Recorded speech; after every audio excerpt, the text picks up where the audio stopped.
പുതിയൊരു വീഡിയോയിലേക്ക് ഒരിക്കൽ കൂടി എല്ലാവർക്കും സ്വാഗതം. അപ്പോൾ ഇന്ന് നമ്മൾ അൺബോക്സിങ് ആൻഡ് ഇൻസ്റ്റാളേഷൻ്റെ പരിപാടിയാണ്.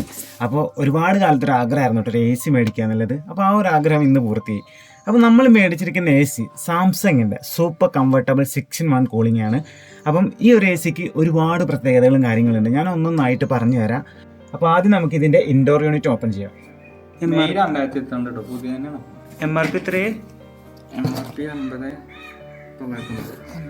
നോക്കണ്ട, 35 കൊടുക്കുന്ന സാധനം.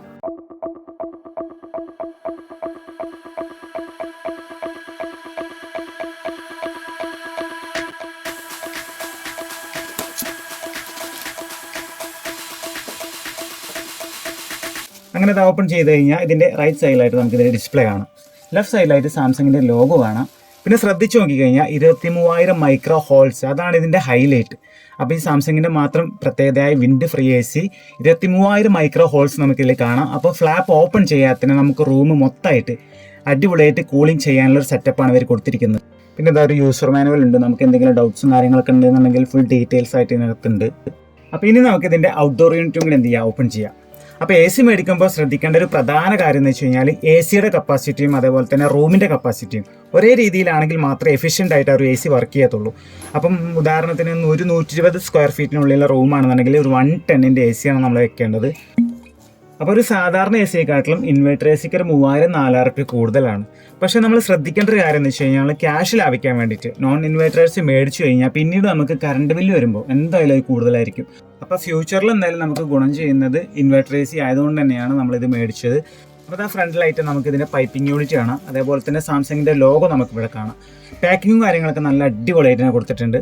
അപ്പോൾ ഇതിൻ്റെ MRP ഇവർ കൊടുത്തിരിക്കുന്നത് 50,990 നമ്മളിത് ഓൺലൈനിൽ പർച്ചേസ് ചെയ്തേ. അപ്പം 35,000-നാണ് നമുക്ക് കിട്ടിയത്. പിന്നെ റിമോട്ടിൽ ചെറിയൊരു പോരായ്മ എനിക്ക് തോന്നിട്ടോ. അത് റിമോട്ടിനെ പറ്റി ഡീപ്പായിട്ട് ലാസ്റ്റ് പറയുന്നുണ്ട്, അതിൻ്റെ കൂട്ടത്തിൽ ഞാൻ പറഞ്ഞുതരാം.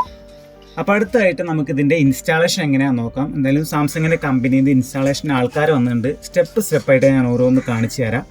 പിന്നെ ചിലർക്കൊക്കെ ഒരു സംശയമുണ്ട്, ACയുടെ കൂടെ സ്റ്റെബിലൈസർ വേണമെന്ന്. പക്ഷേ അത് വേണ്ട ആവശ്യം വരുന്നില്ല. കാരണം ഇൻവെർട്ടർ AC എന്ന് പറയുമ്പോൾ തന്നെ ഒരു സ്റ്റെബിലൈസർ രീതിയിലാണ് വർക്ക് ചെയ്യുന്നത്. സോ നമ്മൾ കംപ്രസറിനെ ഒരിക്കലും അത് ബാധിക്കുന്നില്ല. ഇപ്പോൾ ഒരു സാധാരണ AC ആണെന്നുണ്ടെങ്കിൽ AC കറണ്ടാണ് ഉപയോഗിക്കുന്നത്. എന്നാൽ ഇൻവെർട്ടർ ACയിലേക്ക് വന്നു കഴിഞ്ഞാൽ AC കറണ്ടിനെ DC ആക്കി ഇൻവേർട്ട് ചെയ്ത് DC കറണ്ടാണ് ഉപയോഗിക്കുന്നത്. അതുകൊണ്ടാണ് ഞാൻ നേരത്തെ പറഞ്ഞത് ഇൻവെർട്ടർ AC ആണെന്നുണ്ടെങ്കിൽ കുറച്ച് കറണ്ട് മാത്രമേ ചിലവാകുള്ളൂ എന്ന്. അപ്പോൾ ഓരോ മോഡുകളിൽ എന്തെങ്കിലും ചെറിയ വ്യത്യാസം വരും. നോർമൽ മോഡ്, ഹോം അലോ mode, eco mode, pleasant mode, party mode. അപ്പോൾ നോർമൽ മോഡിൽ നമ്മൾ ഉദാഹരണം പറയുകയാണെന്നുണ്ടെങ്കിൽ 1 ടൺ 5 സ്റ്റാർ ആണെങ്കിൽ 800 വാട്ട്സ് എടുത്തിട്ടായിരിക്കും വർക്ക് ചെയ്യുന്നത്. ഹോം അലോ മോഡാണെങ്കിൽ 40% പവർ എടുത്തിട്ടായിരിക്കും വർക്ക് ചെയ്യുന്നത്, എന്ന് വെച്ചാൽ 320 വാട്ട്സ്. എക്കോ മോഡിലേക്ക് വന്നു കഴിഞ്ഞാൽ 60% പവർ എടുത്തിട്ടായിരിക്കും വർക്ക് ചെയ്യുന്നത്, എന്ന് വെച്ചാൽ 420 വാട്ട്സ്. പ്ലസൻറ്റ് മോഡിലേക്ക് വന്നു കഴിഞ്ഞാൽ 80% പവർ എടുത്തിട്ടായിരിക്കും വർക്ക് ചെയ്യുന്നത്, 640 വാട്ട്സ്. പാർട്ടി മോഡ് നോക്കുകയാണെന്നുണ്ടെങ്കിൽ 120% പവർ എടുത്തിട്ടായിരിക്കും വർക്ക് ചെയ്യുക. ഒരു 1 ടൺ AC ആണെങ്കിൽ 960 വാട്ട്സ് എടുത്തിട്ടായിരിക്കും വർക്ക് ചെയ്യുക. അപ്പോൾ ആളുകളുടെ എണ്ണത്തിനനുസരിച്ചൊക്കെ അത് കൺവേർട്ട് ചെയ്ത് കൊടുക്കാമെന്നർത്ഥം.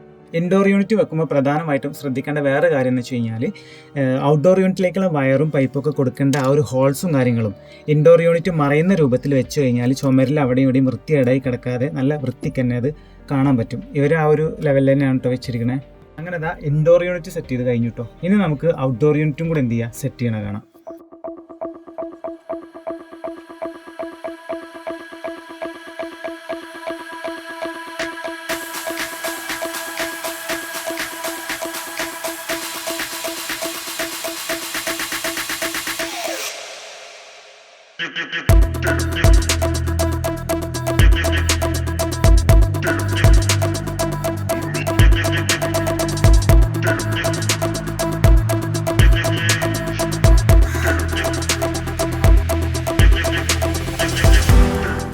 പിന്നെ ACയിൽ അറിഞ്ഞിരിക്കുന്ന മറ്റൊരു കാര്യം എന്ന് വെച്ച് കഴിഞ്ഞാൽ കംപ്രസറിൻ്റെ കോയിലിനെ പറ്റിയാണ്.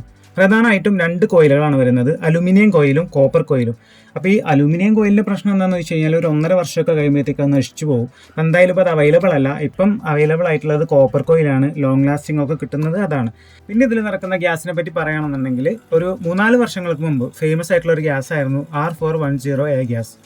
പിന്നീടൊക്കെ ഇതിനെ റീപ്ലേസ് ചെയ്ത് വരുന്ന ഒരു ഗ്യാസ് ഇപ്പം അവൈലബിൾ ആയിട്ടുള്ള R32 ഗ്യാസാണ്. ഗ്യാസ് എല്ലാം കോസ്റ്റ്ലിയാണ്, എന്നാലും മാർക്കറ്റിലൊക്കെ കൂടുതൽ സജസ്റ്റ് ചെയ്യുന്നത് R32 ഗ്യാസാണ്. അങ്ങനെ അതാ നമ്മുടെ ഫിറ്റിങ്സൊക്കെ ഏകദേശം കംപ്ലീറ്റ് ആയി. അപ്പോൾ ഒരു നോർമൽ ഇൻവേർട്ടേഴ്സി ആണെന്നുണ്ടെങ്കിൽ ഉറങ്ങുന്ന സമയത്ത് നമ്മൾ ആ ഒരു ഫ്ലാപ്പിലൂടെ വരുന്ന തണുത്ത എയർ നമ്മുടെ മുഖത്തേക്ക് തട്ടിക്കഴിഞ്ഞാൽ നമ്മുടെ ഉറക്കം എന്തായാലും ഡിസ്റ്റർബ്ഡ് ആവും. അപ്പോൾ ഇതും ഓൺ ചെയ്യുന്ന സമയത്ത് സാധാരണ എ സികളെ പോലെ തന്നെ അതിൻ്റെ ഫ്ലാപ്പ് ഓപ്പൺ ആയിട്ട് അതിൻ്റെ എയർ നമ്മുടെ മുഖത്തേക്ക് വരും. അപ്പോൾ ഉറങ്ങുന്നതിന് മുമ്പ് റിമോട്ട് ഉപയോഗിച്ച് വിൻഡ് ഫ്രീ സ്ലീപ്പിംഗ് മോഡിലേക്ക് സെറ്റ് ചെയ്ത് കൊടുത്തു കഴിഞ്ഞാൽ ഫ്ലാപ്പ് ഓട്ടോമാറ്റിക്കായിട്ട് ക്ലോസ് ആകുകയും പിന്നെ വരുന്ന തണുത്ത എയർ ഈ പറഞ്ഞ 23,000 മൈക്രോ ഹോളിലൂടെ ആയിരിക്കും. അത് മാത്രമല്ല ഈ ഒരു മോഡിൽ വർക്ക് ചെയ്യുമ്പോൾ സൗണ്ട് വളരെ കുറവായിരിക്കും. വെറും 21 dB സൗണ്ട് മാത്രം മതി. സോ നമുക്ക് സുഖസുന്ദരമായിട്ട് കിടന്നുറങ്ങാം. പിന്നെ ഇതിൻ്റെ വേറൊരു പ്രത്യേകത എന്ന് വെച്ച് കഴിഞ്ഞാൽ ഇതിൻ്റെ മൂവ്മെൻറ്റ് 4 ഭാഗത്തേക്കും സ്വിങ് ചെയ്യും. അതുകൊണ്ട് തന്നെ നല്ല പോലെ റൂം ഫുള്ളായിട്ട് കൂളായി കിട്ടും. 43% ഫാസ്റ്റ് കൂളിങ്ങിന് സഹായിക്കും. പിന്നെ ഇതിൻ്റെ ഫിൽറ്റർ വരുന്നത് മുകൾ ഭാഗത്തായതുകൊണ്ട് തന്നെ വളരെ ഈസി ആയിട്ട് മുകളിൽ നിന്ന് അഴിച്ചെടുത്ത് ക്ലീൻ ചെയ്യാനും ഫിറ്റ് ചെയ്യാനും സാധിക്കും. നമ്മൾ ബട്ടൺ ഓൺ ആക്കി കഴിഞ്ഞാൽ സ്വിച്ച് ഓൺ ആയി കഴിഞ്ഞാൽ പിന്നെ ഇത് ഓൺ ആക്കുക. ഓൺ ആക്കുമ്പോൾ കൂൾ മോഡിലാണെന്നുള്ളത് ശ്രദ്ധിച്ചാൽ മതി. ഇപ്പോൾ കൂളിലല്ലെന്നുണ്ടെങ്കിൽ അഥവാ നമ്മളെ മോഡ് മാറിയാൽ ബട്ടൺ കണ്ടില്ലേ, dry mode, fan mode, auto mode. ഡ്രൈയും ഫാൻ മോഡും ഇൻഡോർ മാത്രമേ വർക്ക് ചെയ്യുള്ളൂ, ഔട്ട്ഡോർ എടുക്കില്ല. ഔട്ട്ഡോർ അവിടെ ഓഫായി കിടക്കും, ഇൻഡോർ മുതൽ കാറ്റ് മാത്രമേ ഉണ്ടാവുള്ളൂ. പിന്നെ ഓട്ടോ മോഡ് ഇട്ടാലും നമ്മൾ ഓട്ടോമാറ്റിക്കലായിട്ട് ടെമ്പറേച്ചറും കാര്യങ്ങളും സെറ്റ് ചെയ്യേണ്ട ആവശ്യമില്ല. ഫുള്ള് മെഷീൻ ഓട്ടോമാറ്റിക്കായി റൺ ആയിക്കോളും. കംപ്രസർ ഓട്ടോമാറ്റിക് റൺ ആയിക്കോളും. ഞാൻ പെട്ടെന്ന് അവർ തണുക്കണം എന്നുണ്ടെങ്കിൽ ഒന്നുകൂടെ കൂൾ മോഡ് ഇടാം. കൂൾ മോഡ് ഇട്ടിട്ട് പിന്നെ ടെമ്പറേച്ചർ നമുക്ക് അഡ്ജസ്റ്റ് ചെയ്ത് കൂട്ടി കുറച്ച് സെറ്റ് ചെയ്യാം.